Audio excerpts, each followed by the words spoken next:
Você pôs transmitir ao vivo, né? Sim, está dizendo aqui, começando. Deixa eu ver.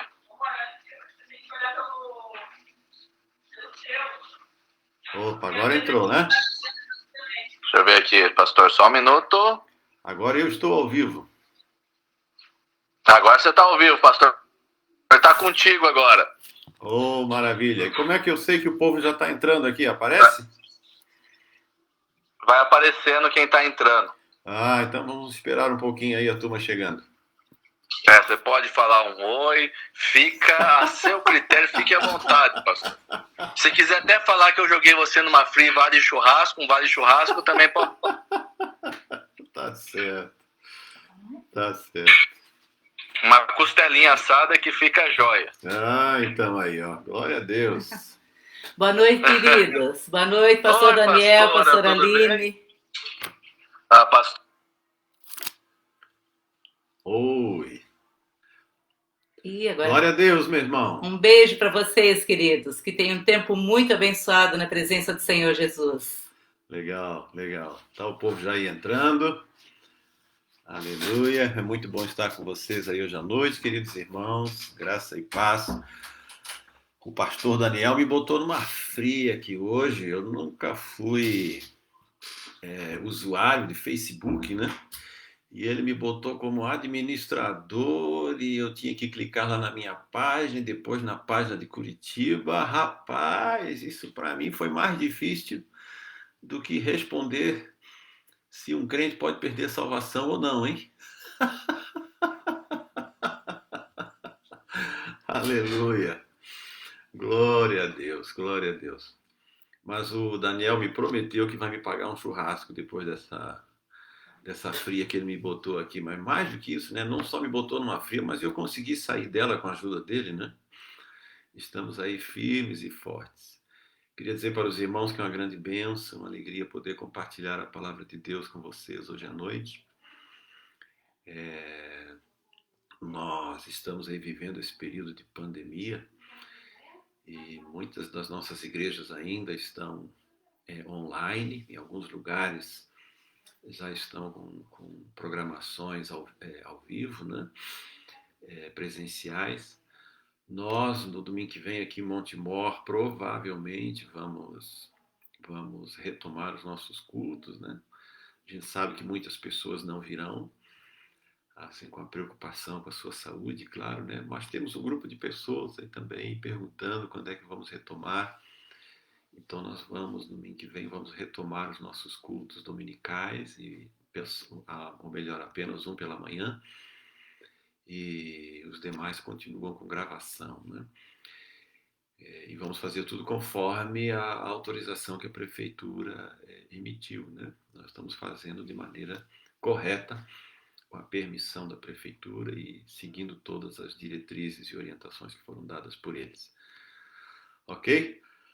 Pois é, mas hoje à noite o pastor Daniel, ele me passou algumas perguntas aí dos irmãos que ele gostaria que a gente pudesse responder a essas colocações que foram feitas pelos irmãos e nós vamos fazer isso hoje então, bem rapidamente, né?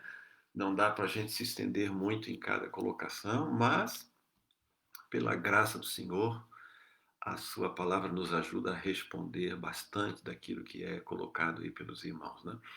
Eu gosto muito desse modelo de aprendizado.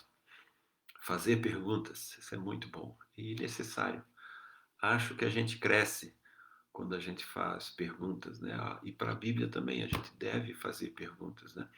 O próprio Senhor Jesus, quando ele nos ensina a sua palavra, ele nos ensina também fazendo perguntas, né? As parábolas dele sempre têm uma introdução com uma pergunta. Então, perguntar é bom. Não é sinal de incredulidade, mas de curiosidade e desejo de aprender e de conhecer mais o Senhor e a sua vontade, não é mesmo? E eu me alegro em Deus porque eu estou num ambiente onde os irmãos não têm pegadinhas, né? Às vezes a gente é convidado para participar em eventos onde pessoas mal intencionadas fazem perguntas na forma de pegadinhas para tentar nos fazer cair em contradição, né, com aquilo que a gente diz, né?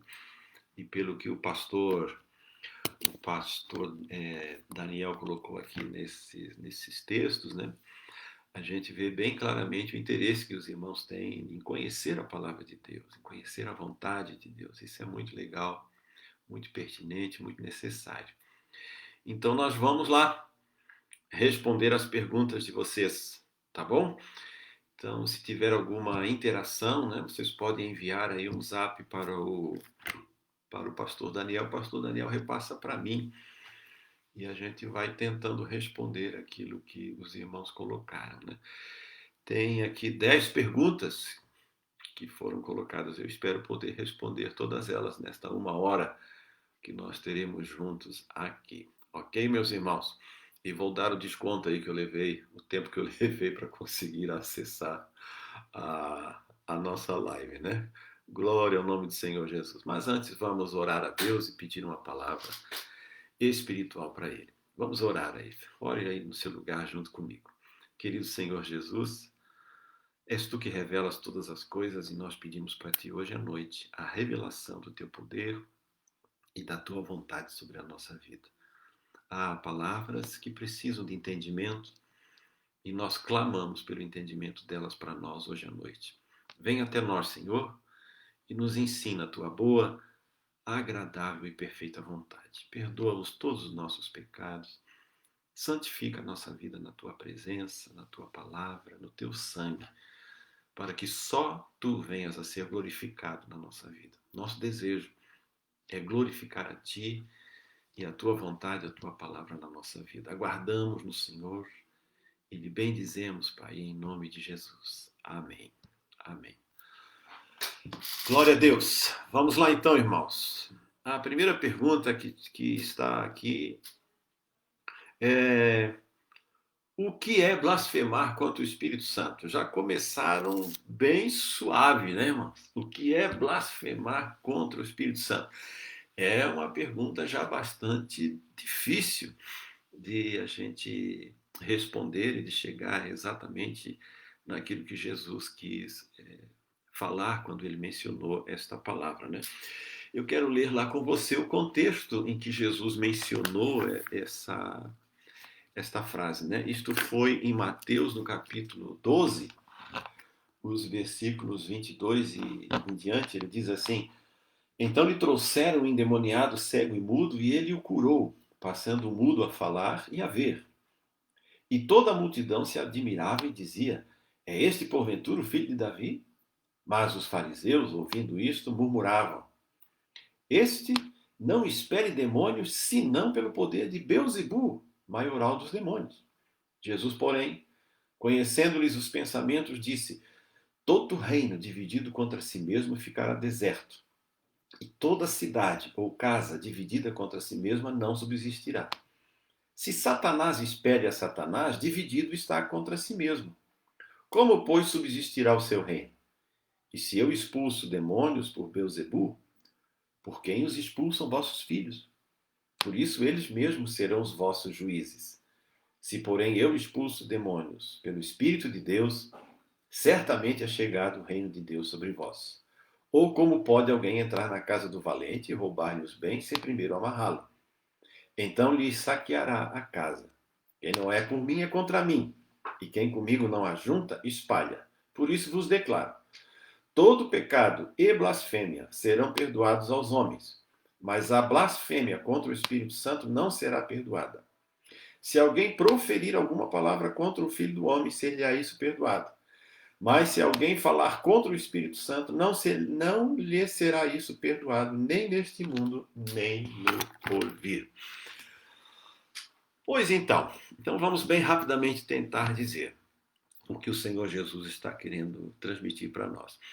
Eu creio, irmãos, em primeiro lugar, que o pecado contra o Espírito Santo, a blasfêmia do Espírito Santo, ele basicamente só pode ser praticado por cristãos.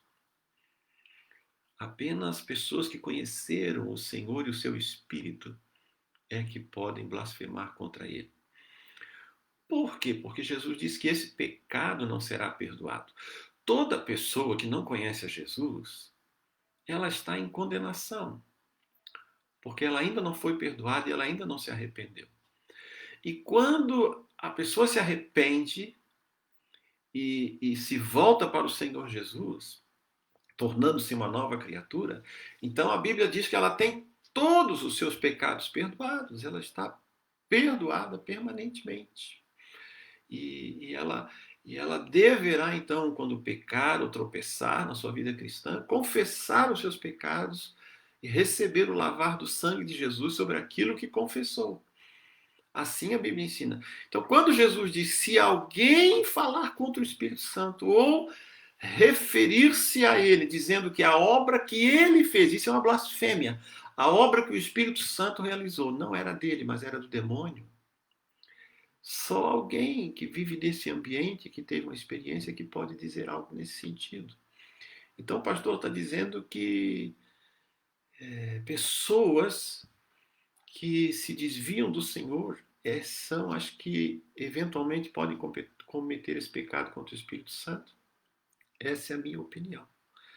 É quando você, tendo vivido tudo que viveu, tendo experimentado tudo que experimentou pelo poder de Deus, conheceu as coisas sublimes do Senhor e do seu poder e pisa em cima. E diz que tudo isso que viveu era coisa maligna, que não tem nada a ver, que isso tudo foi uma grande bobagem e que a gente não deve buscar essas coisas e as nega e diz que essas coisas são do inferno, que essas experiências espirituais que são realizadas pelo Espírito Santo, isso é coisa do inferno, né? Eu já ouvi crentes, né, dizendo que quem fala em língua está endemoniado, porque o Espírito Santo não opera isso, isso é coisa do demônio e coisas assim. Só pessoas que conhecem essa realidade é que podem realmente dizer isso. Então eu creio que o pecado contra o Espírito Santo só pode ser praticado quem se afasta do Espírito Santo. E a segunda coisa que eu posso dizer disso também é que ninguém pode dizer do outro se ele cometeu um pecado contra o Espírito Santo ou não. Somente a pessoa que comete o pecado é que pode perceber que o cometeu. E a vida dela é completamente isolada, destituída de tudo que o Senhor havia dado para ela. O que peca contra o Espírito Santo, ele é completamente esvaziado de Deus. E não lhe há nenhuma outra oportunidade de redimir-se, de voltar atrás e de se reconciliar com Deus. Quem peca contra o Espírito Santo não tem mais volta. E ele não tem mais retorno. Ele não se arrepende mais. Então quer dizer que toda pessoa que fizer qualquer coisa que venha a se arrepender sinceramente e pedir misericórdia do Senhor, essa não pecou contra o Espírito Santo? Sim, é isso mesmo que eu estou dizendo. Ela não pecou contra o Espírito Santo quando age desta forma. Né? Quem é um pecador, ou alguém que cometeu um pecado e se arrepende sinceramente dele e volta para o Senhor, este não cometeu o pecado contra o Espírito Santo. Porque quem peca contra o Espírito Santo não tem mais remissão. A vida dele se esvazia e ele passa a viver completamente distante do Senhor. O Espírito Santo se retira dele e não vai mais voltar. E ele é entregue completamente nas mãos de Satanás e vai ser condenado. É isso que Jesus está dizendo aqui. Então, se alguém retorna arrependido, é evidência de que não pecou contra o Espírito Santo. Porque quem pecou contra o Espírito Santo é incapaz de retornar segunda vez para o Senhor. É incapaz. Né? O pecado contra o Espírito Santo também é relatado no livro de Hebreus, né? Quando no capítulo 5 e 6, ali o Senhor tratando sobre esse assunto, diz que aquele que calcou os pés ao Evangelho, né? E crucificou Jesus novamente, né? E experimentou as coisas do porvir, este não pode mais ter condições de salvação, né? Tendo negado. Então, esse é o pecado contra o Espírito Santo. Ter vivido tudo isso, experimentado tudo isso, e deliberadamente pisa em cima e atribui tudo isso a nada e ao demônio. E por isso se afasta de tudo isso. A Bíblia diz que quando ele declara isso, quando ele confessa isso, o Espírito se retira dele para não mais voltar. E não há mais salvação para esta pessoa. Nem aqui, diz o Senhor Jesus, nem no porvir. Então não fique preocupado de pecar contra o Espírito Santo. Se você estiver preocupado, se tiver no coração essa preocupação de não pecar contra o Espírito Santo, isso é um sinal evidente que você não pecou contra o Espírito Santo, não é verdade?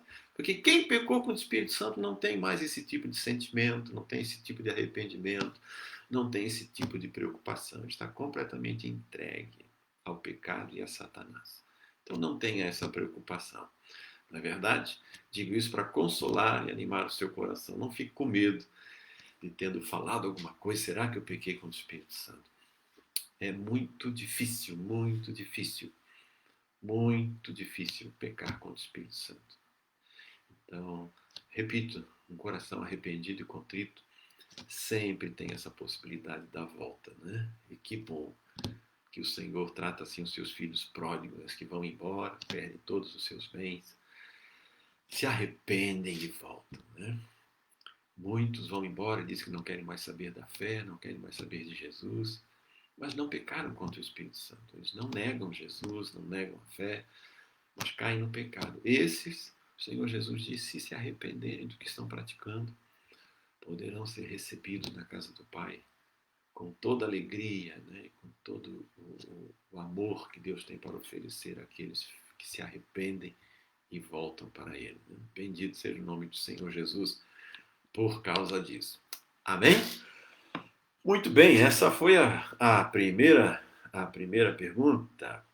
A segunda, que está aqui, essa é muito interessante, né? É pecado jogar na loteria? E se eu ganhar, é pecado também eu dar o dízimo do prêmio?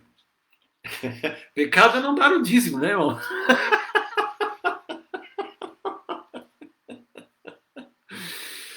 Havia um pastor que pregava na sua igreja contra os jogos, né, de azar. E dizia que seria digno de condenação no inferno quem assim o fizesse. E um dia um irmão jogou um jogo desse de azar, né, e ganhou um bom dinheiro e veio conversar com o pastor. Ele sabia que ele tinha pecado, né, e perguntou para o pastor: e agora, pastor, eu dou o dízimo, eu não dou para a igreja, já que é pecado. Aí o pastor disse para ele assim: ô meu irmão, não peque duas vezes. Claro que você tem que dar o dízimo. Ah, meus irmãos, meus irmãos. O pecado não é jogar ou não jogar. O pecado está na confiança que eu tenho ou não tenho no Senhor.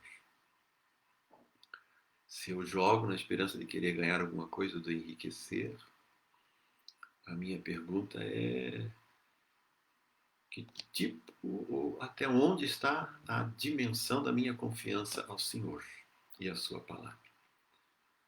Porque o Senhor Jesus diz em Mateus capítulo 6 que não é para a gente andar ansioso por coisa alguma, nem pelo que beber, nem pelo que vestir, mas confiar nele que ele dará todas as coisas. No domingo de hoje, o pastor Daniel pode conseguir o link da pregação. Eu prego sobre este tema, não diretamente sobre se posso ou não posso jogar, né? Mas falo sobre a preocupação de ajuntar bens. O Senhor Jesus diz que aqueles que vivem a sua vida para juntar bens e enriquecer são loucos, porque não entesouram para Deus. Entesourar para Deus significa investir não num tesouro eterno, num tesouro humano onde traça e ferrugem corroem, mas investir no reino de Deus. Então o Senhor diz que se é para a gente querer enriquecer e ser rico para com Ele, é para investir no reino de Deus e não no reino deste mundo. Porque para as necessidades do reino desse mundo, Ele prometeu que nos sustentaria, Ele prometeu que daria tudo necessário para a nossa vida, né? Então, se jogar numa loteria expressa a preocupação de ganhar dinheiro, querer mudar de vida, ou ganhar um bolão, e agora eu vou dar uma solução para o meu futuro, eu devo perguntar o que move meu coração. O Senhor Jesus diz que as pessoas que se movem por avareza e por cobiça, elas têm um pensamento e uma atitude louca para com Deus. Quem vive da avareza e da cobiça, o Senhor Jesus chama de louco e incapaz de tesourar para o Senhor. E em tesourar para o Senhor aqui não é dar o dízimo do que ganhou na loteria, dar o dízimo do seu salário, dar uma oferta, não é disso que ele está falando. Ele está falando de entesourar para o reino celestial, é investir na herança eterna, né? Que Deus nos deu uma herança por meio de Jesus. Em Mateus, no capítulo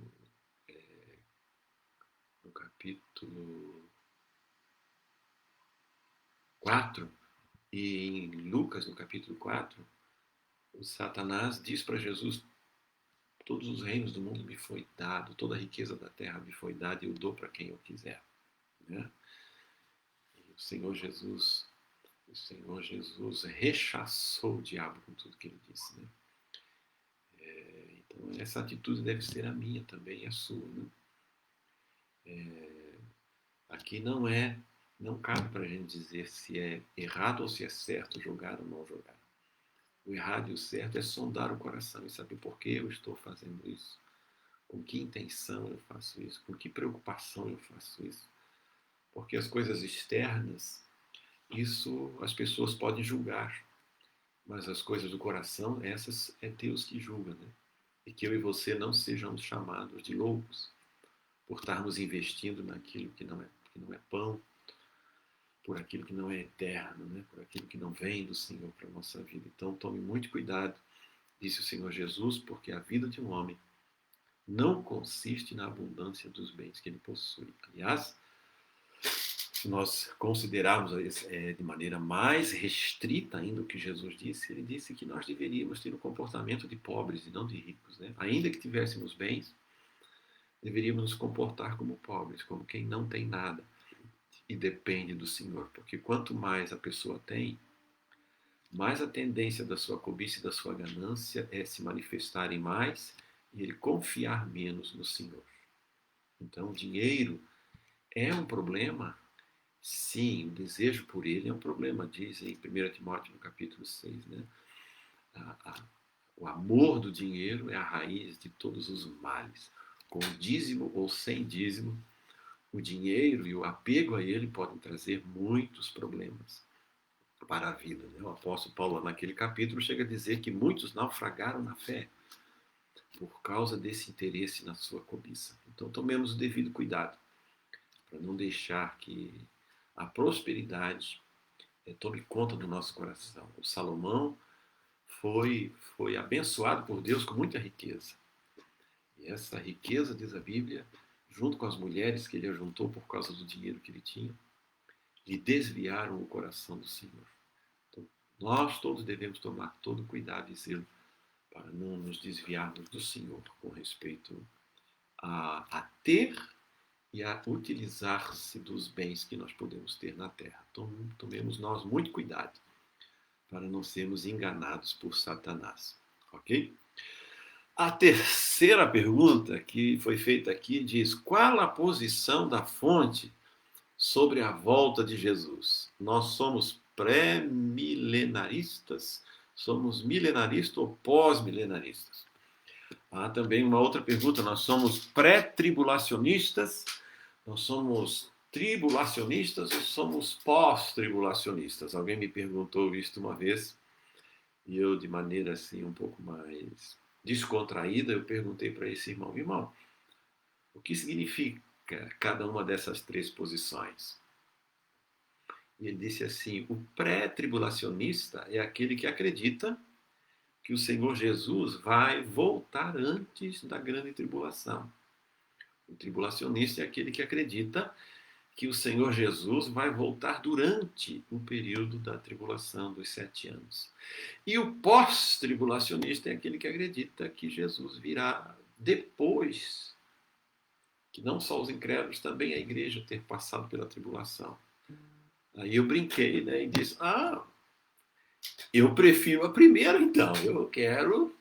Eu quero crer, então, que nós vamos ser arrebatados antes da tribulação. Não quero nem durante, nem depois. Eu quero sair desse negócio antes. Por que eu brinquei? Porque se existem essas posições, né, se Jesus vai voltar antes do milênio, durante o milênio ou após o milênio, ou antes da grande tribulação, durante a grande tribulação, depois da grande tribulação, é porque há posições controvertidas quanto a isso. Há posições diversas sobre esses temas. E nós, como fonte de vida, nós não temos uma teologia formada quanto a isso.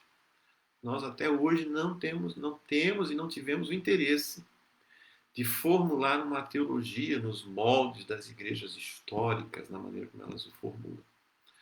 Nós apenas afirmamos que Jesus voltará e que ele arrebatará a sua igreja e o levar para si, e que julgará os povos por meio do julgamento do trono branco, e julgará também a sua igreja no trono do tribunal de Cristo, e depois disso viveremos para sempre com o Senhor, no novo céu e na nova terra, e os incrédulos e pecadores serão lançados no lago de fogo.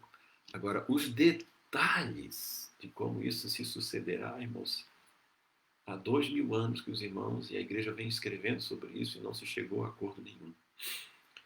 Então, nós não temos interesse também de fazer uma formulação, né, com respeito a essas questões. Nós, até o momento, não consideramos essenciais e importantes que a gente se manifeste sobre isso, uma vez que há posições diversas quanto a isso, né?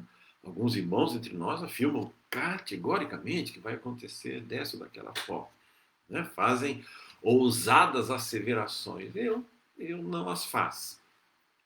Eu prefiro aguardar o Senhor, e nesse sentido eu gosto muito de uma palavra de Lutero.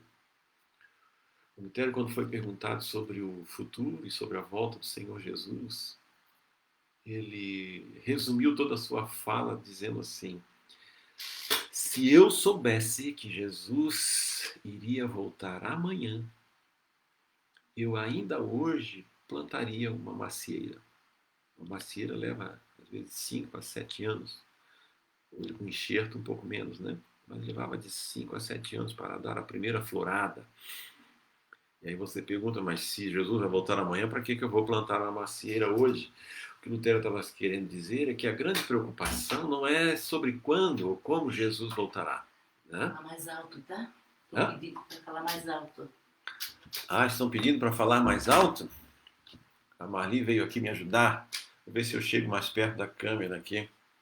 Então, a grande questão, queridos irmãos, não é, conforme Lutero disse, não é quando Jesus vai voltar ou como ele vai voltar, mas a pergunta é: quando ele voltar, eu vou estar praticando o que ele me chamou para praticar?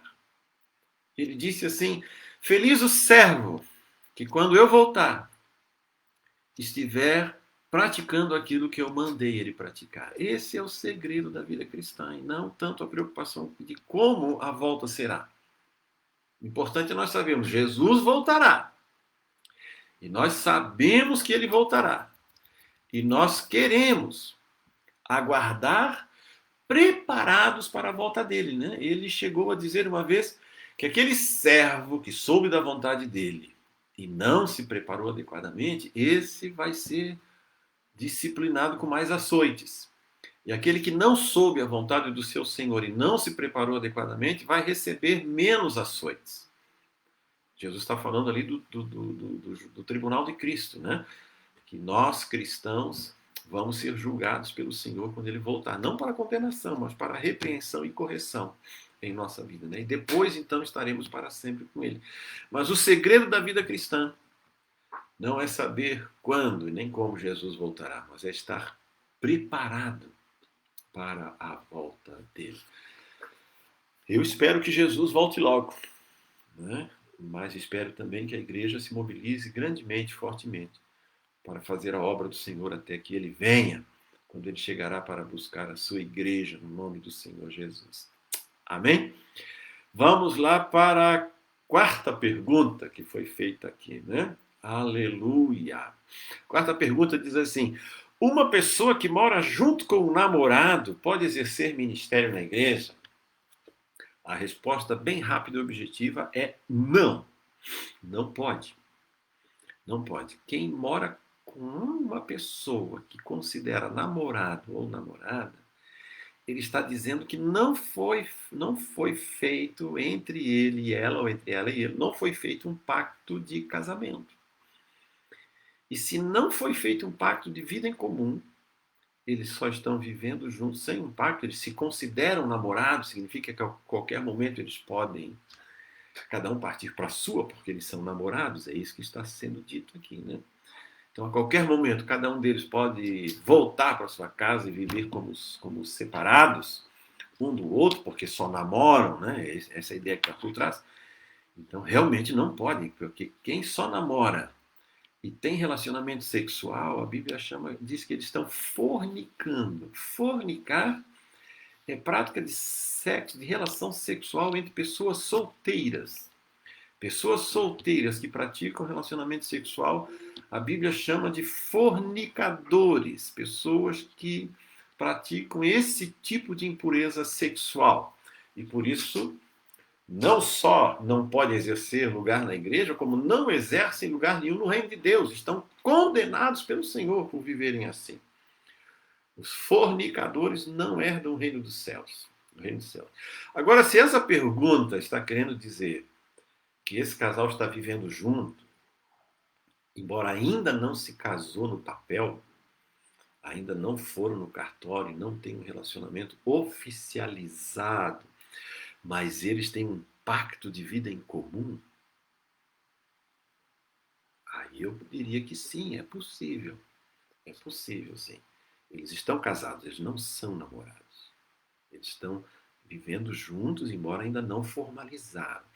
Então, no discipulado na igreja, eles vão ser estimulados, incentivados a colocar esta área da sua vida em ordem, né? O quanto antes possível. Às vezes é a esposa, né, que se converteu, está na igreja, mas o marido não. E aí o marido não quer, ele quer continuar nessa condição. Bem, não é possível obrigá-lo, uma vez que ele não entende o evangelho ainda, mas aquela irmã pode participar da vida da igreja e apoiar o trabalho da igreja sem problema nenhum. Ou se for o inverso, né? Ele se converteu ao Senhor e ela não, mas não estão casados, né, legalmente. Ele pode, claro, participar da vida comum da igreja sem problema nenhum. Ele é um irmão na fé e pode contribuir com o reino de Deus. E claro, e vai ficar orando para que seu cônjuge se converta. E assim que puderem, né, vão colocar em ordem esta área da vida conjugal, sem sombra de dúvida nenhuma. Agora, se esses dois se consideram namorados, aí eles estão em pecado. Estão em pecado. Aí é fornicação. Então nós temos que separar. Se são namorados, é fornicação. Agora, se estão vivendo juntos, mas ainda não formalizaram a sua vida conjugal, isso é outra realidade. Isso é outra realidade.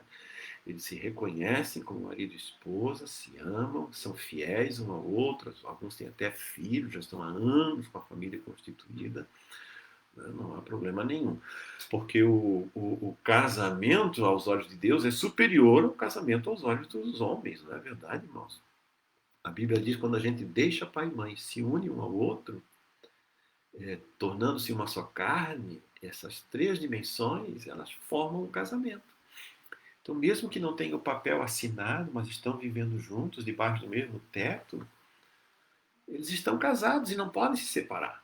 Não pode. Até este casal que se considera namorado, se consideram namorados, né? E vivem como marido e esposa, eles só podem se separar se eles não fizeram um pacto. Se eles disseram assim, não, nós vamos viver juntos, nós não temos pacto nenhum. A hora que uma das partes quiser cair fora, a gente cai. Não tem compromisso nenhum. Ok, isso é namoro e isso é pecado. Agora, se os dois estão vivendo juntos e têm um pacto de fidelidade, de aliança, disseram, não, eu quero conviver com você, eu quero amar você, mesmo que não assinaram papel nenhum, mesmo que não disseram isso na igreja, em nenhum lugar, disseram só um para o outro, isso está valendo. Está valendo, nós vamos ser julgados pelo que a nossa boca diz. Né? Quando a gente diz isso, formalizou uma aliança entre um e outro. Então, essa aliança formalizada, vivendo juntos e tendo atividade sexual, é casamento aos olhos de Deus. Estão vivendo plenamente vida conjugal. Ok, irmãos? Vamos para a próxima aqui agora.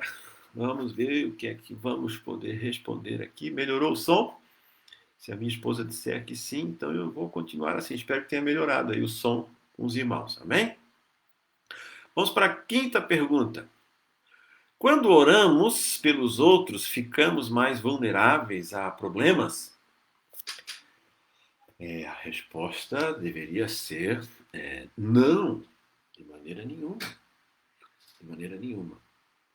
Alguns irmãos falam que quando a gente, em oração, enfrenta Satanás, a gente sofre retaliação, né? Você já ouviu isso? Retaliação. Isto é verdade? Isso não é verdade, irmãos. Não é verdade. A Bíblia diz que as portas do inferno não prevalecerão contra a igreja. O Senhor Jesus diz: eis que vos dei autoridade sobre serpentes e escorpiões e sobre todo o poder do maligno, e nada vos causará dano. Ou Jesus é mentiroso, no que ele disse, e ele não é.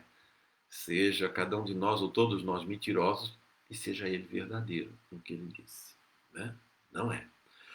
Sofremos oposição do maligno por nos posicionarmos a partir do reino de Deus a favor da vida de pessoas? É claro que sofremos oposição.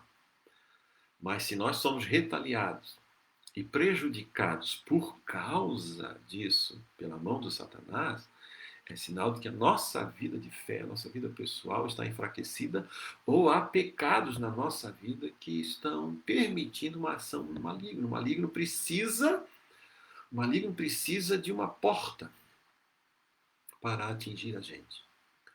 E nós devemos buscar uma vida de santidade e de consagração. Então, se alguém está sendo prejudicado pelo diabo por causa da sua vida de oração, então, a favor das outras pessoas, ele precisa sondar o seu coração. Sondar o seu coração com o seu discipulador, com a sua discipuladora. Porque pode haver atitudes no coração da pessoa que estão gerando esses lugares onde o Satanás pode aterrissar. Né? O Senhor Jesus disse assim: o diabo não tem nada em mim. Jesus também disse: o Satanás cogita das coisas dos homens e não das coisas de Deus. O Satanás, como diz lá em Jó, fica rodeando a terra, procurando buracos na vida das pessoas para prejudicá-las. Então, se o Satanás pode fazer isso na nossa vida, e ele pode por causa dos nossos pecados, isso, de um lado, é um problema, de outro lado, é uma bênção. Por quê? Porque se nós estamos orando por pessoas e percebemos que o diabo está nos atingindo, isso é uma advertência e uma chamada de Deus para corrigirmos a nossa vida. Olha que coisa boa! Se nós não temos sensibilidade espiritual para que o Senhor Jesus nos corrija diretamente através dele, ele usa o diabo. Olha aí, irmão. Que coisa boa! Ele usa o diabo para nos corrigir. Olha só, então o pastor está dizendo que o diabo pode ser um instrumento de Deus? Olha aí, é isso mesmo que eu estou dizendo. O diabo pode ser um instrumento de Deus, pelo lado do avesso, né? Para corrigir a nossa vida. Eu já sofri coisas na minha vida, no meu ministério. Quando comecei a viver esse avivamento do Senhor, eu sofri retaliações malignas. Cheguei uma vez até de noite sentir fisicamente um tapa do diabo em mim. Passei coisas horríveis. E tudo isso me ajudou, irmão. Você não faz ideia, mas me ajudou.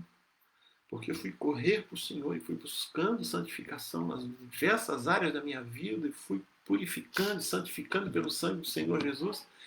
E essas coisas foram desaparecendo e diminuindo cada vez mais. Por quê? Porque Deus estava utilizando até mesmo essas ações do maligno para corrigir e santificar a minha vida. Então não fique atemorizado. Se você está orando e alguma coisa espiritual está se levantando, se opondo contra você, corre para o Senhor, corra para o seu pastor, para o seu discipulador, para ajudar você a discernir as áreas da sua vida que você precisa aperfeiçoar, amadurecer, corrigir, para que Satanás não encontre mais ocasião para peneirar. Né? porque ele sempre vem reivindicar para peneirar, né? O Satanás foi lá até reivindicar para Deus, peneirar os 12 discípulos do Senhor. E o Senhor disse assim, ainda se virou para Pedro e disse assim, Pedro, eu orei por ti, porque sobre ti, Pedro, vai ser pior, mas eu orei para a tua fé não desfalecer. Então, que coisa maravilhosa que Jesus ora, intercede por nós e nos ajuda e nos corrige também quando o maligno se levanta contra a gente. Então, tenha o seu coração sempre atento para as correções do Senhor e da sua bondade e do seu amor na sua vida. Não é verdade? Que bênção. Então, não desanime não tenha medo. Continue firmado no Senhor. Se acontecer algo, corra para o Senhor, porque Ele é poderoso para fazer infinitamente mais do que tudo quanto nós pedimos ou pensamos. A Ele toda a glória para sempre. Amém, amém. Sexta pergunta, chegamos na metade, hein? Vamos ver se a gente chega no final. A sexta pergunta que está aqui. Se a salvação vem pelo crer, por que nós fazemos oração de entrega na igreja? Se a gente é salvo por crer, para que a gente precisa fazer essa oração de entrega na igreja ou pessoal? Né? Essa é a pergunta. E a resposta, irmãos, ela não é complexa, ela é relativamente simples. Em Romanos, no capítulo 10, diz assim, se em teu coração creres e com tua boca confessares, serás salvo. A fé para se manifestar, guarde isso no seu coração, irmão. A fé para se manifestar, ela precisa que a boca se abra para falar. Crer no coração é uma parte da salvação. Outra parte é confessar Jesus com a sua boca como Senhor e Salvador. Então, quando nós na igreja chamamos alguém para vir à frente, nós não chamamos ela à frente para crer. Ela só se levanta se ela crer. Se ela não crer, ela não se levanta. Não é verdade? Então, quando nós fazemos o apelo, quem quer receber a Jesus como Senhor e Salvador da sua vida, nós estamos apelando àquelas pessoas que, mediante a pregação, mediante o toque do Espírito Santo, creram no seu coração. E agora nós estamos chamando-a à frente para a proclamação da sua boca, que é a segunda parte da salvação.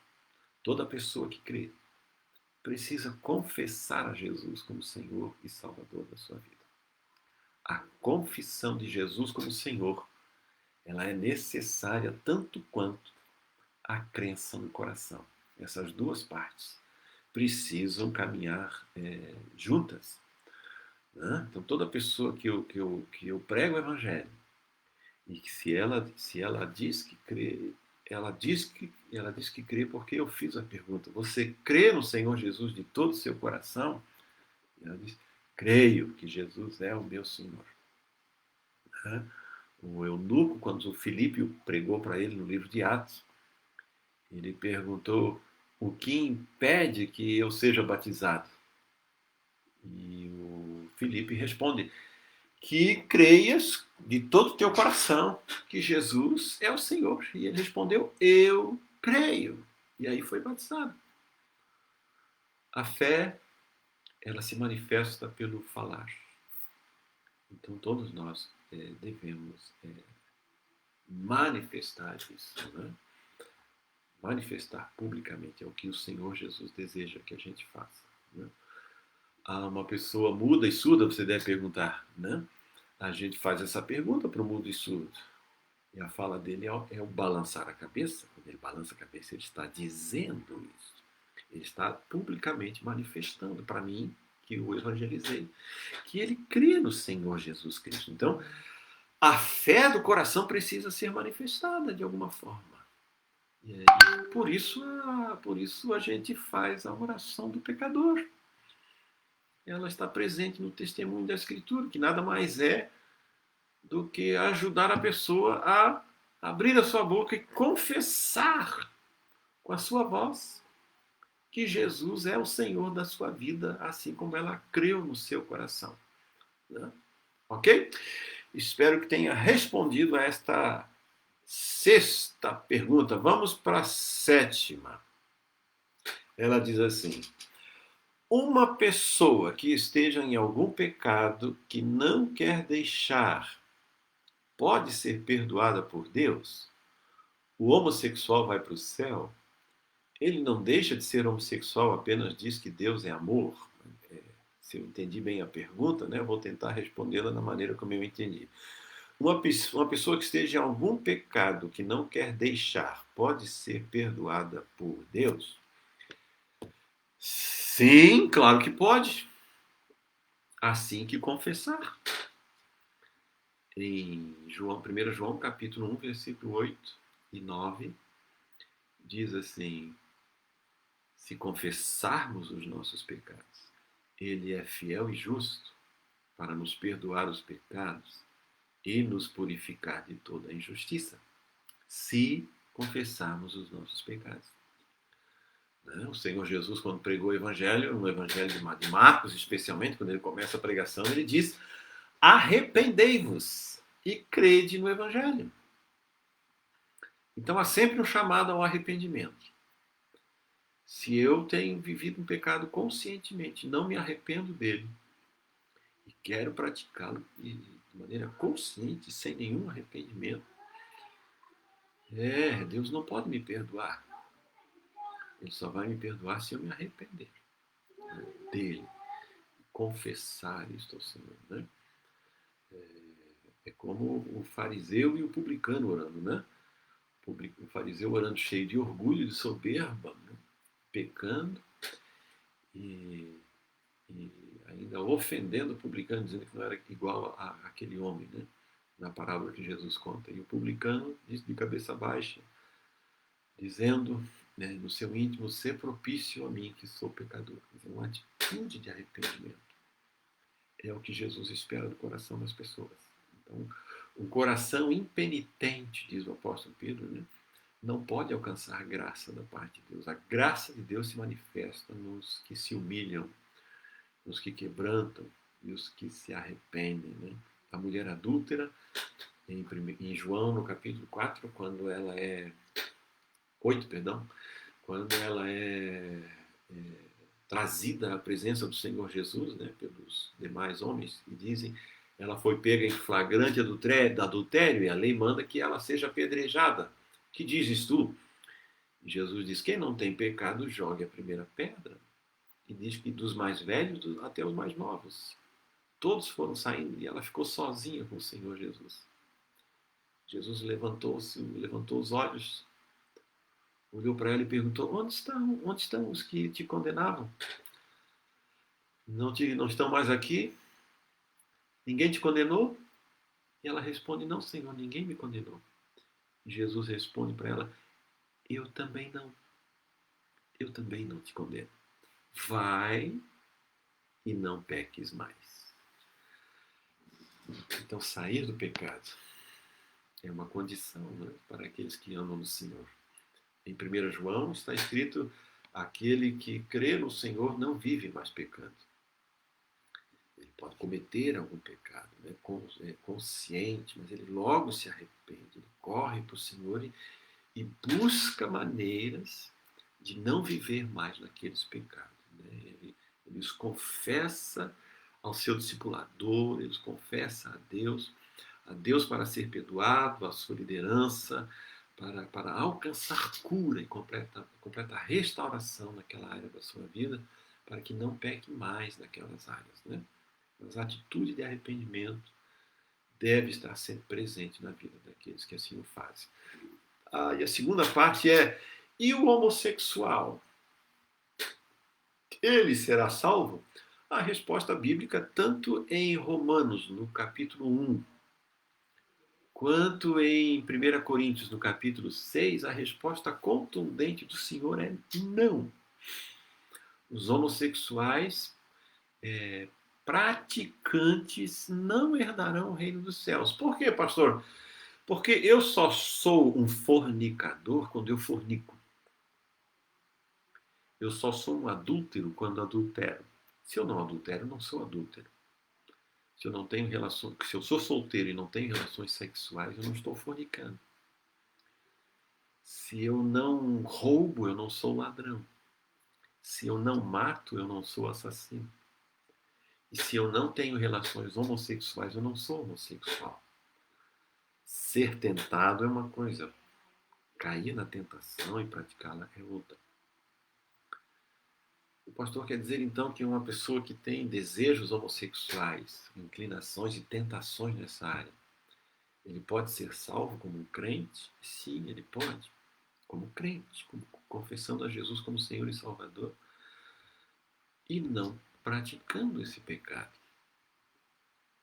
Porque se eu praticar, aí eu estou contrariando a palavra do Senhor e vou perder a salvação, morrendo nessa condição. Porque os que praticam o pecado não conhecem a Deus, diz a Bíblia. Quem pratica o pecado não conhece a Deus, diz em 1 João.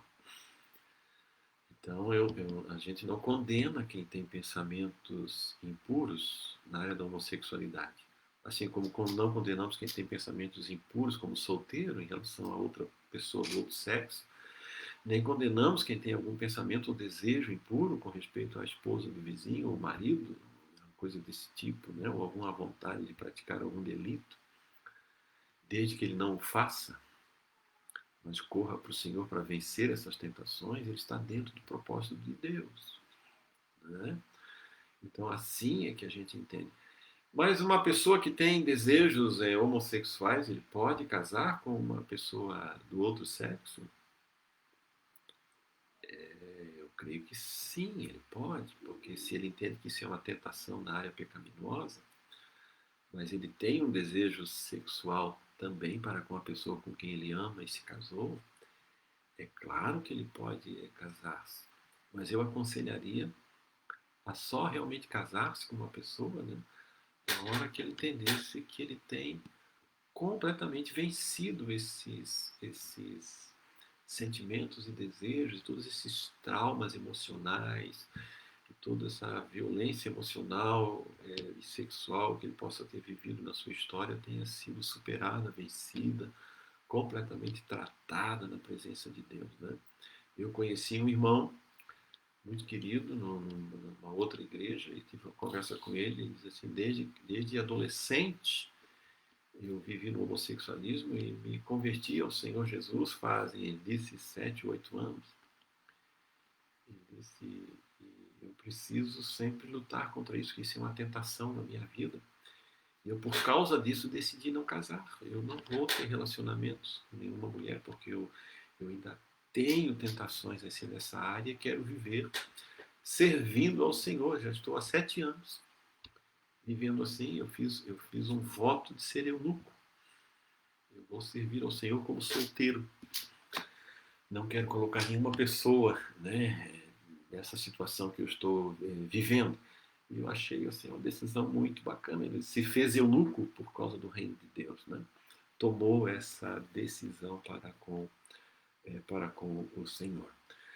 O pastor crê que alguém pode deixar de ser homossexual, mas é claro, assim como alguém abandona outras formas de pecado e é curado, restaurado pelo Senhor, também esta forma de pecado também pode ser curada e restaurada por Deus, por meio do Espírito Santo, como qualquer outro pecado, né, que a pessoa comete. Né? Assim nós queremos viver a nossa vida.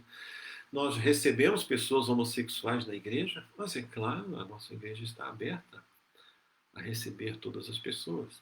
Mas nunca deixaremos de pregar a eles que eles precisam se arrepender e abandonar esta prática. Né?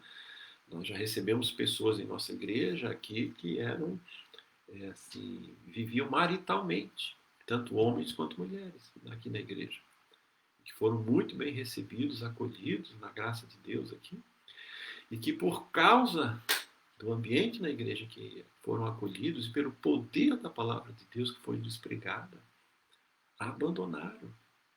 Né? Nós temos em nossa igreja 2 irmãs que viveram como casal durante 25 anos, chegaram a fazer boda de prata. E se converteram ao Senhor. Hoje são 2 amigas aqui na igreja, não tem mais nenhum contato homossexual, nem de relacionamento, quebraram tudo isso. E as duas exercem lideranças assim, muito bacanas, muito bonitas aqui na igreja. Né? E uma delas, inclusive, diz que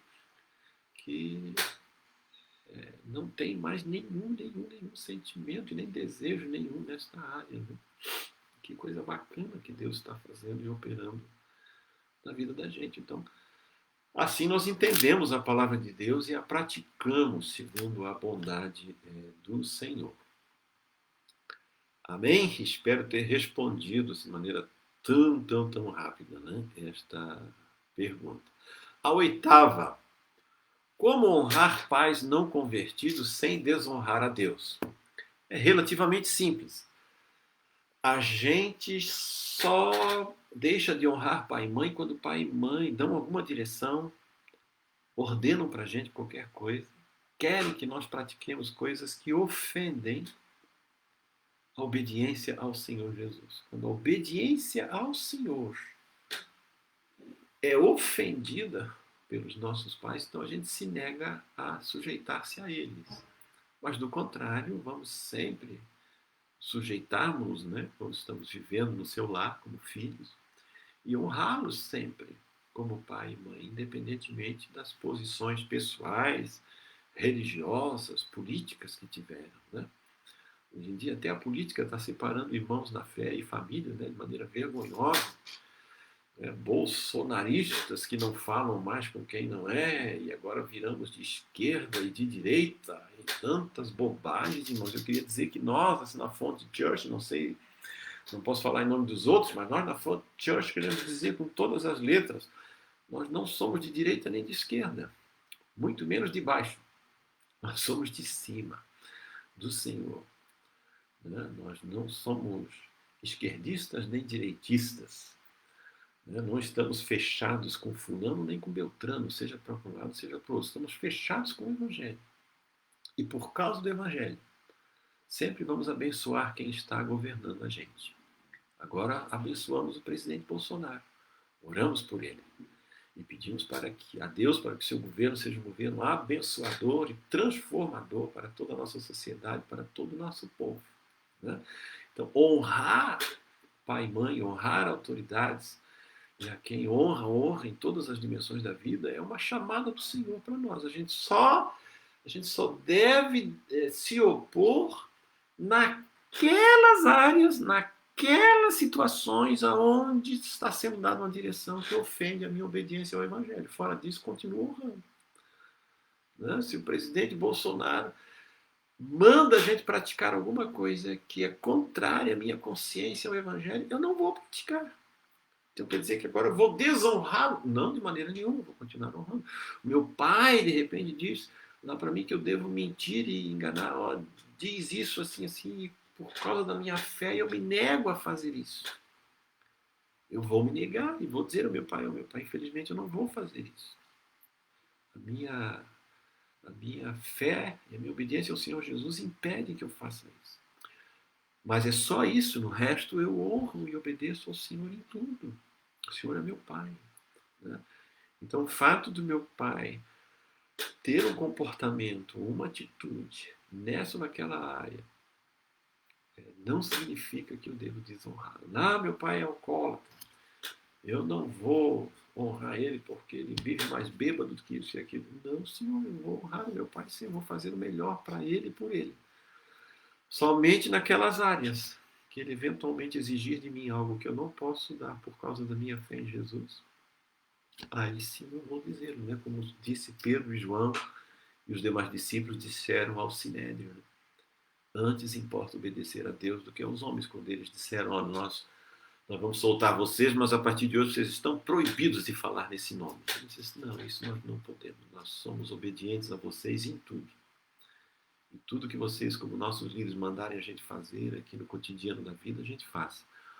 Agora, deixar de falar das coisas que vimos e ouvimos, isso nós não podemos fazer e não faremos. Né? Ah, pastor, nós não estamos desonrando a Deus se nós não fazemos culto dominical. Na Bíblia não manda a gente ter igreja e ter que ir para o culto todo domingo, não está escrito isso na Bíblia.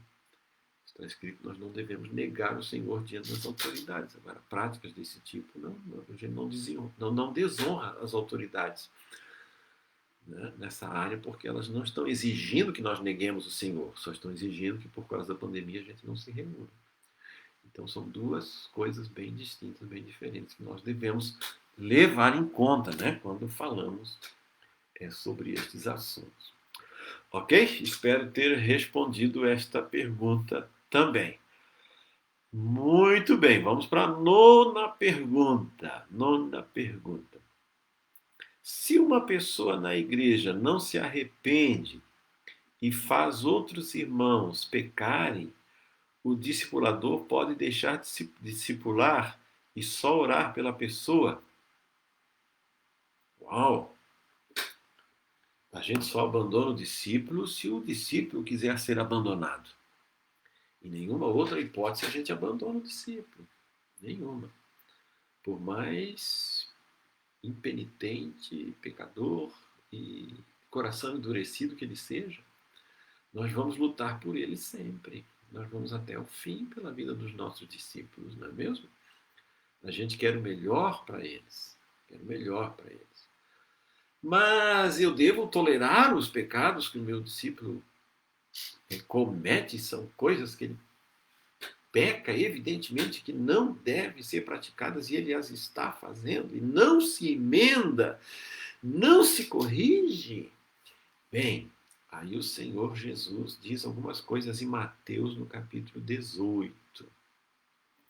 Se ele peca por causa da função que ele tem na igreja, ele tem uma função importante na igreja, ele exerce liderança sobre outras pessoas e está em pecado em alguma área da vida dele, pecado grave, né, do qual não se arrepende.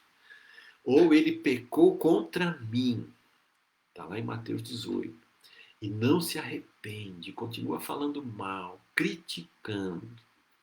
Então o Senhor Jesus diz assim, o primeiro passo é conversar entre eu e esta pessoa e trazê-la ao arrependimento, trazer a lucidez. E esta pessoa continua empedernida, continua endurecida, ela continua batendo o pé e não se arrepende de maneira nenhuma e diz, eu estou fazendo e vou continuar fazendo. Ninguém vai me proibir, me impedir de fazer. Já está mostrado biblicamente que ele está errado. Aí a Bíblia diz então que é para trazer mais uma ou duas testemunhas. Então é agora para chamar, por exemplo, se você é o discipulador, né, e a pessoa não se arrependeu de maneira nenhuma, continua praticando. Aí a Bíblia diz assim, agora chame o seu supervisor. Se você não tem o supervisor, chame o seu líder de rede. Não tem um líder de rede na sua igreja? Chame o pastor. E tem agora uma conversa com testemunhas sobre isso.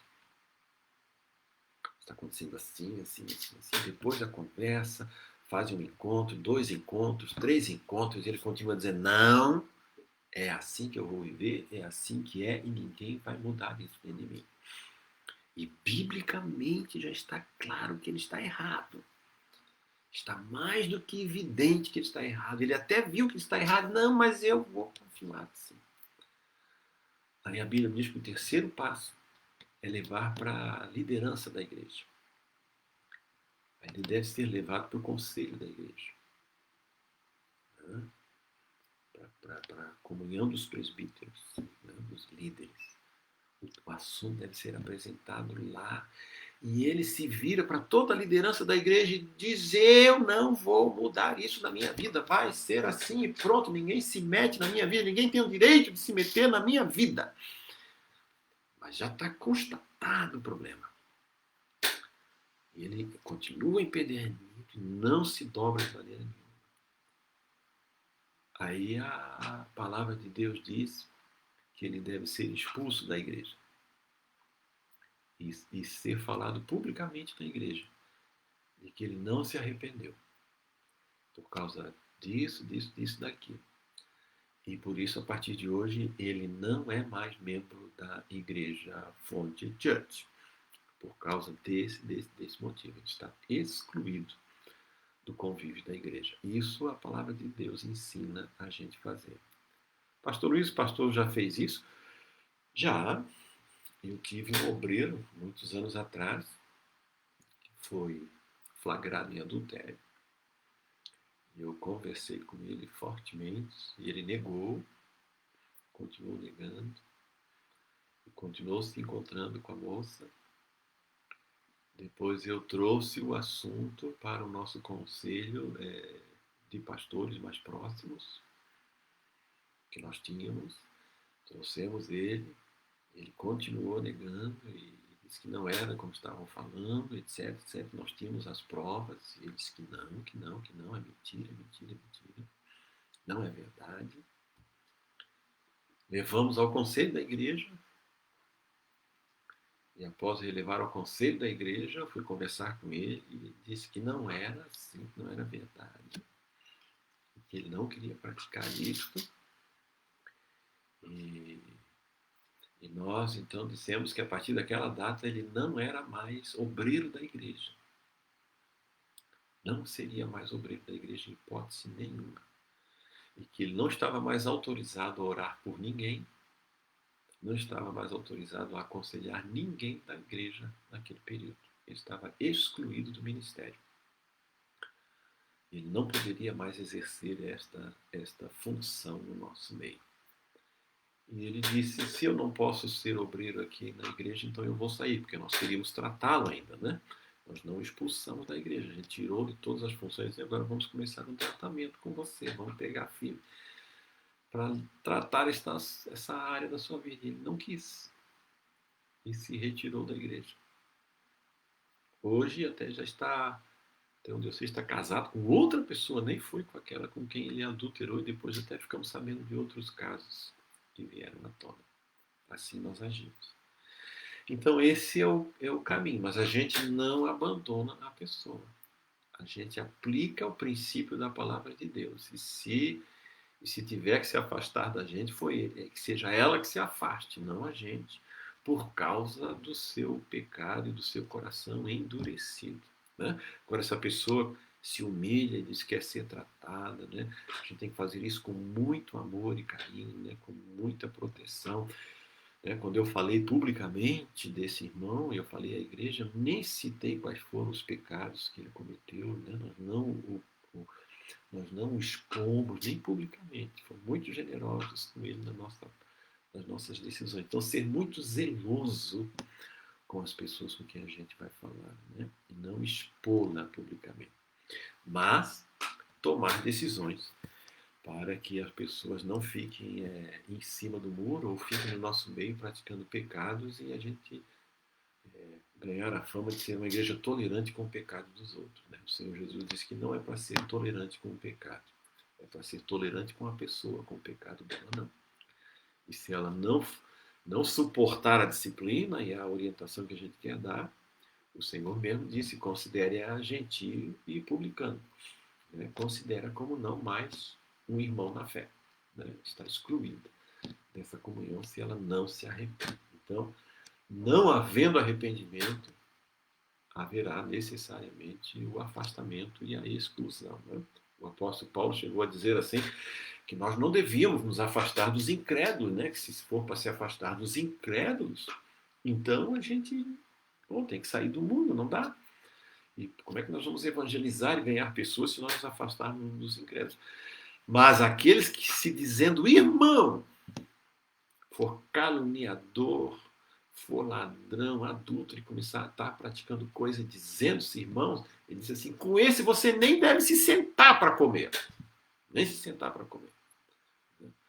Então é dar preferência para o incrédulo do que para um falso irmão, que diz ser irmão na fé, mas vive na prática do pecado. Esse deve ser corrigido, disciplinado, e se não se remendar, deve ser excluído da comunhão da igreja. É isso que a palavra de Deus ensina. Ok? Muito bem. E vem aí o último ponto, que diz o pastor Daniel, que parece ser o mais difícil e complicado, assim, né? Como explicar a passagem de 1 Samuel, capítulo 28, onde Saul vai procurar uma adivinha para falar com Samuel. Ou seja, invocar os mortos para falar com eles, né? É um assuntozinho controvertido, hein, irmãos? Quem estuda a Bíblia e já ouviu pregações sobre isso, certamente que já se ouviu de tudo, né, nesta área. Nós devemos entender algumas passagens do Velho Testamento à luz do Novo Testamento, não é verdade? O Novo Testamento ele é interpretado na medida em que nós compreendemos que Jesus é aquele que veio para ser revelado. Então, o Novo Testamento e o Velho Testamento devem ser sempre interpretados à luz da revelação do Senhor Jesus. Em todo lugar, desde a primeira página da Bíblia até a última da Bíblia, nós precisamos encontrar Jesus e a sua vontade para nós. É nessa perspectiva que a gente lê a Bíblia, né? O centro, a chave hermenêutica, né? A chave de interpretação que a gente usa para a Bíblia é a revelação do Senhor Jesus e do seu senhorio sobre nós. Porque dele, por ele e para ele são todas as coisas, inclusive a revelação da Bíblia. Amém? Então, essa é uma chave importante para a gente estudar a Bíblia. E aqui, irmãos, há uma passagem do Senhor Jesus que diz claramente que o reino dos mortos não se conecta com o reino dos vivos. Não há conexão nenhuma. Não há como voltar. E todas as expressões que são manifestadas no Espiritismo de comunicação com mortos são ilusões e enganações demoníacas. Inclusive esta, de 1 Samuel 28. Né? Inclusive esta. A feiticeira fica tão espantada porque ela vê o vulto desse subindo do chão, né? De maneira tão poderosa, tão convincente, que ela mesma acha que é Samuel, né? Até ela, não só o Saul, né? De tão forte que é a falsificação do negócio ali, né? Que vem das profundezas. É algo realmente feito para enganar o Saul, né? O Saul já estava endemoniado. E o sujeito endemoniado ele é muito fortemente ludibriado pelo próprio demônio para ser iludido, né? Então, todas aquelas falas pretensas ditas por Samuel são falas demoníacas, né? Quando alguém volta e tem experiência de volta de mortos por ressurreição, né? Ou aparecimento de anjos, ou até mesmo de Elias e Eliseu, que aparecem de maneira glorificada para Jesus no Monte da Transfiguração, são sempre experiências de cima para baixo, não de baixo para cima, né? O reino inferior, a Bíblia trata sempre como o reino dos mortos, né? O diabo e algumas categorias de anjos estão presos nesses lugares inferiores, né? O inferno mesmo, né? O Hades, é tratado como um lugar inferior no centro da terra, né? É atribuído isso numa passagem do Senhor Jesus, né? O apóstolo Paulo, quando diz que Jesus desceu ao inferno, em Efésios capítulo 4, diz que ele desceu às regiões inferiores da terra, né?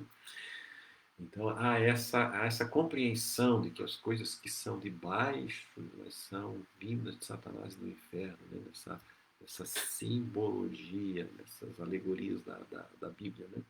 E as coisas do Senhor vêm de cima, né? Em Tiago, capítulo 1, diz que a sabedoria cá de baixo, é humana, animal e demoníaca, a sabedoria que vem de cima, né? Paulo, Colossenses, diz pensar nas coisas lá do alto, onde Cristo vive. Então essa categorização. As coisas cá de baixo dizem respeito ao mundo dos mortos e a Satanás. E as coisas cá de cima, lá de cima, dizem respeito ao Senhor e ao seu reino, né? O Senhor Jesus diz para Pilatos, meu reino não é daqui, né? Meu reino é de outro lugar. Então é isso que acontece ali em 1 Samuel capítulo 28. É uma experiência diabólica, demoníaca, enganadora, para acabar de enredar o Saul naquilo que ele já havia sido enredado pela sua desobediência. Porque em 2 ocasiões ele foi severamente advertido por Deus pela sua desobediência e não se emendou. E por não ter se emendado, foi mandado um espírito da parte de Deus para atormentar ele por causa da dureza do coração dele nas suas atitudes. E foi em função dessa dureza do coração que ele mais uma vez foi ludibriado, porque as feiticeiras que ele mandou eliminar da terra de Israel foram essas que agora ele consultou, né? Ele se voltou contra a própria decisão que ele havia tomado. É a coisa mais horrível que tem. Quando você toma uma decisão espiritual na sua vida e depois volta atrás na decisão que tomou espiritualmente com respeito a Satanás. E a Bíblia diz ali que o demônio o toma por completo e ainda chega a dizer: te prepara porque logo, logo tu vais estar ali onde eu estou também. Tu vais vir para o mesmo lugar onde eu estou, que é de baixo, né? Tu vais vir para o lugar onde eu estou. E nós sabemos muito bem que o Saul perdeu a salvação. Ele não viveu na promessa do Senhor, ele se afastou dela. Samuel não. E se o pretenso Samuel disse que Saul estaria com ele, certamente não é o lugar onde está Samuel. Certamente não é. Eu tenho a impressão, pelo que entendo da palavra de Deus e do significado das promessas no Velho Testamento, de que Saul não herdou a salvação. E, portanto, Samuel e ele não estão no mesmo lugar. Estão em lugares bem distintos, muito distantes um do outro, né? Conheci a história de um pai de santo que veio a se converter ao Senhor, chegou a ser pastor. E depois de um tempo exercendo o ministério, caiu em pecado, no pecado não se arrependeu e começou a interpretar de maneira errônea a palavra no seu pecado, até que um demônio achou ocasião na vida dele e ele passou a viver oprimido. Da opressão ele foi perdendo tudo que tinha e acabou como cavalo de demônio de novo no terreiro. Morreu de maneira miserável, em angústias, por ter recusado aquilo do qual o Senhor o havia tirado. E foi exatamente nessa mesma angústia que Saul morreu, né? A ponto de suicidar-se, né? Então ele recebeu uma palavra que o levou ao próprio suicídio e foi lutar uma batalha de desobediência para a sua própria condenação. Então ali não foi uma experiência com Samuel, foi uma experiência com um capeta que se fez passar por Samuel. Eu tenho inúmeros casos que eu poderia contar de irmãos que conheceram o Senhor Jesus depois de terem tido esse tipo de experiências com demônios, né? E alguns até com palavras muito verdadeiras do próprio demônio. Eu tenho uma irmã na igreja aqui que houve uma época em que ela era do catolicismo popular e acreditava no espiritismo, né? E a avó dela faleceu. Isso ela mesma contou. A avó dela faleceu e todos os netos e tudo mais, herdeiros, precisavam da escritura da fazenda. Ela tinha um pequeno sítio. Precisavam da escritura para fazer a papelada, né? Para repartir as terras lá e a herança. E ninguém sabia onde estava essa escritura. Aí um dos herdeiros, que era espírita, chamou a família: nós vamos lá no terreiro, lá no centro espírita, fulano de tal, lá que vai descer o espírito da nossa avó e ela vai contar para nós onde é que está isso. E ela foi, junto com a família. E chegou lá no centro, uma das cambonas lá do terreiro, recebeu o caboclo, né, o espírito lá, e desceu sobre ela o espírito da avó. E diz essa irmã que a pessoa ficou até envelhecida, toda encurvada, que nem a avó dela. E começou a falar exatamente como a avó. E quando incorporou, aí o líder da sessão disse: agora vocês podem perguntar o que vocês querem. E aí a pessoa responsável disse: ô vovó, nós queríamos saber onde é que a senhora guardou a escritura, porque a gente não sabe onde é que está. E o demônio disse assim: pois é, meu neto, você vai lá no armário, lá do meu quarto, e tem um espelho parafusado dentro da porta, por dentro da porta. Você desparafusa aquele espelho porque a Escritura está guardada ali atrás. Eu escondi a Escritura porque você sabe, seu avô era alcoólatra. E ele estava vendendo tudo, né, para beber as pingas dele, e eu escondi a Escritura para ele não vender o sítio. Está lá. Você pode ir lá que vai achar. E eles foram. Desparafusaram o espelho e a Escritura estava lá. Foi Deus? Não, um demônio. Que é um espírito familiar que andava lá naquela casa. Né? Assim também são essas experiências do Velho Testamento, e essa em particular com Saul e outras mais aí que a gente poderia relatar ao longo da nossa jornada aí no ministério. Né? Ok, irmãos? Então fique dito e bem dito que ali não é Samuel, é um demônio que veio enganar o Saul, né? Porque ele tomou uma posição errada e morreu em agonia e suicídio, sem Deus. E ele e Samuel não estão no mesmo lugar, com certeza que não. Deus abençoe a gente. Era isso aí, queridãos. O pastor Samuel fez todas essas 10 perguntas. Então, eu acho que deu certo. Amém, meus amados irmãos? Nós terminamos aqui quase 9 horas, né? Passamos um pouquinho da hora, mas eu acho que foi bênção. Estou sempre à disposição dos irmãos aí para responder as colocações e as perguntas que eventualmente forem feitas, né? Eu agradeço muito a Deus pela oportunidade de poder compartilhar com os irmãos. Deixa eu ver aqui se ainda tem alguma colocação dos irmãos aqui. Não tem. Então foi isso aí mesmo que a gente falou.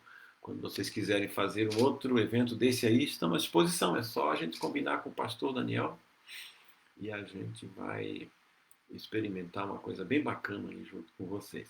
Da próxima vez o pastor Daniel ficar junto comigo, né, pastor? Glória a Deus. Existe um programa que eu posso já mencionar aqui, que o pastor Lucas, lá de Cristal, ele usou. É um programa que se adapta à plataforma do Facebook e que coloca as duas telas uma do lado da outra aí no Facebook. A gente pode fazer uma live semelhante ao do Instagram e é feita no Facebook com auxílio desse plugin aí. Amém? Então, você entra em contato lá com o pastor Lucas e ele explica lá para você como é que funciona. Eu fiz uma live lá em Cristal pelo Facebook com essas duas aí. Amém? Deus abençoe vocês, queridos. Fiquem na doce, amada paz do Senhor Jesus. Eu quero orar com você. Pai, abençoa a igreja de Curitiba. Faze-os prosperar e crescer no Senhor. Muito obrigado pela tua palavra.